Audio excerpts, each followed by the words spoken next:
Effectivement, nous sommes au mémorial. Cette pierre, vous la voyez, elle est arrivée ce matin à Caen. Et Jean-Marie Giraud. C'était un 17 novembre 1989, 8 jours très exactement après la chute du mur de Berlin.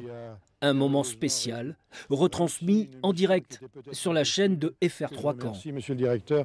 Je vous remets ce morceau de ciment qui, pendant trop longtemps, a été un morceau de séparation par rapport à la liberté, qui est aujourd'hui le ciment d'une réconciliation et d'une liberté retrouvée dans cette partie de l'Europe qui nous est si chère. C'est le jour où Jean-Marie Giraud me remet, en qualité de directeur du mémorial, des morceaux du mur de Berlin, rapportés par une équipe de la ville, pilotée par un maire adjoint qui s'appelait Paul Dubourget, qui, quand il a vu la façon dont les choses se présentaient à Berlin, a dit « Je prends une voiture, monsieur le maire, je prends une voiture, un chauffeur, je vais à Berlin pour rapporter des morceaux du mur de Berlin pour le mémorial. » Parti au lendemain de la chute du mur, la délégation caennaise est suivie par une caméra d'FR3.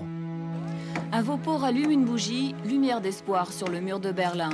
À ses pieds, le cliquetis des marteaux, le mur est en train de s'effriter. Une chance pour la délégation caennaise arrivée dans la nuit à Berlin. C'est un tour de force aussi de la part des équipes de la ville et de Paul Dubourget de récupérer ce morceau parce qu'il y avait une foule énorme d'un côté, il y avait les Vaupaux de l'autre. Personne ne savait exactement quelle issue cet épisode allait connaître. Et donc le Vaupau finalement donne à Paul Dubourget ce morceau de mur.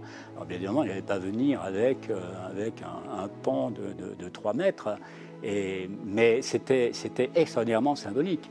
Et bien évidemment, nous l'avons présenté aux visiteurs du mémorial à partir du 17 au soir. Ils font 3,62 m de haut sur 1,20 m de large. 13 ans plus tard, ce n'est pas un petit morceau de ciment, mais 2 pans du mur de Berlin qui entrent ainsi par la grande porte du mémorial.